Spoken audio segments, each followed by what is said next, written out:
तो यार जुडिशरी की तैयारी करने वाले सभी लोगों के लिए सुप्रीम कोर्ट ने एक झटका दे दिया है, एक शॉकिंग खबर दे दी है।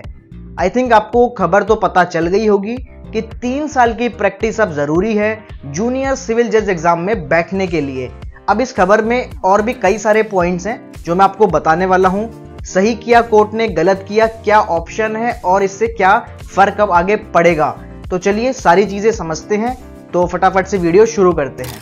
तो यार इस डिसीजन का काफी सारे लोग वेट कर रहे थे काफी टाइम से कि सुप्रीम कोर्ट क्या बोलेगा, प्रैक्टिस को मैंडेटरी करेगा जुडिशरी एग्जाम में बैठने के लिए या फिर नहीं।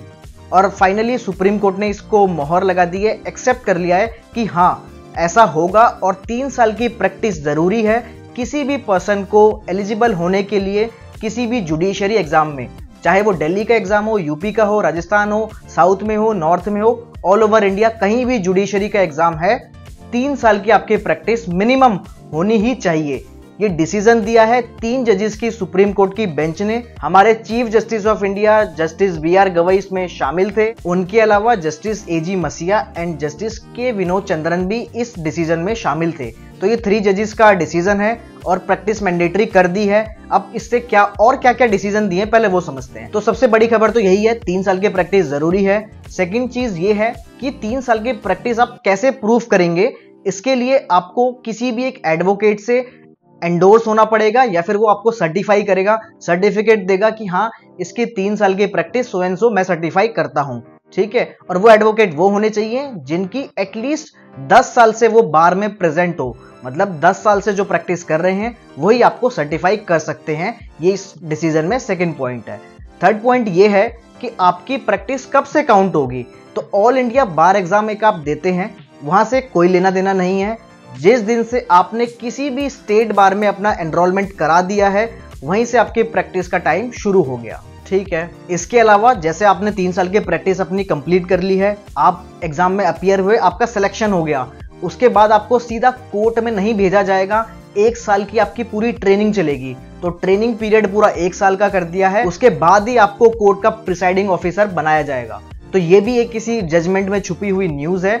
इसी के साथ सभी स्टेट गवर्नमेंट्स को बोल दिया है इसके बारे में रूल्स बनाने के लिए। अब ये जो सारा डिसीजन सुप्रीम कोर्ट ने आज दिया है इसको आगे प्रोस्पेक्टिव तरीके से अप्लाई किया जाएगा।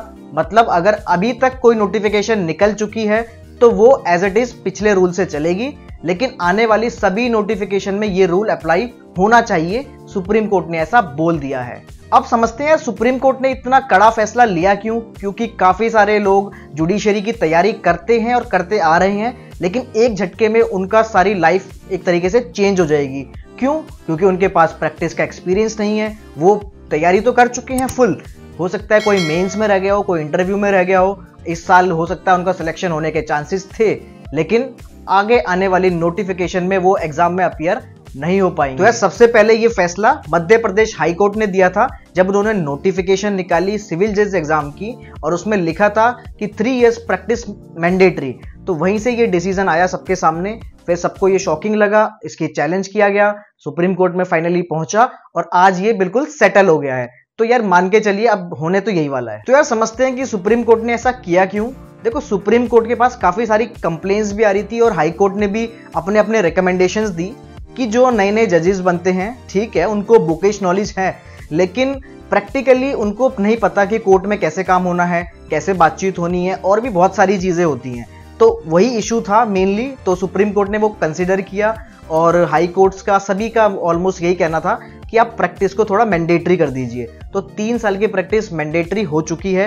देखो लॉ तो यही होगा अब, ठीक है, पर यार इससे इंपैक्ट क्या होने वाला है, बहुत ज्यादा इंपैक्ट होने वाला है। क्योंकि कोई भी लॉ करता है तो या तो वो 5 साल की करेगा या तो फिर 6 साल की। अगर उसने 6 साल दिए हैं अपने, 3 साल बैचलर्स एंड 3 साल लॉ में, उसके बाद वो 3 साल की प्रैक्टिस करेगा, मतलब 8 साल या फिर 9 साल वो अपने स्पेंड कर चुका होगा। उसके बाद वो कहीं तैयारी करके फिर एग्जाम देगा, 10-12 साल पता नहीं कितना होगा। तो यार सुप्रीम कोर्ट को शायद एज लिमिट के बारे में भी कुछ स्पेसिफाई करना चाहिए या फिर अलग अलग नोटिफिकेशन में बताना तो चाहिए कि एज लिमिट क्या बढ़ेगी। क्योंकि यार स्टूडेंट पढ़ता रहेगा तो उसकी एज भी बढ़ती रहेगी, तो उस हिसाब से कुछ रिलैक्सेशन मिलेगा या फिर नहीं मिलेगा। और क्या ये डिसीजन से ज्यादा जरूरी ये नहीं था कि हम लॉ कॉलेजेस में लॉ की एजुकेशन को थोड़ा इंप्रूव करें। क्योंकि जिस हिसाब से लॉ कॉलेजेस लॉ की डिग्री बांटते जा रहे हैं, बिल्कुल बांटते जा रहे हैं, कहीं कहीं बहुत सारे कॉलेजेस ऐसे हैं जहां जाना भी मैंडेटरी नहीं होता। कोई बात नहीं, आप घर बैठे एग्जाम देने आ जाइए, बस आपको डिग्री मिल जाएगी।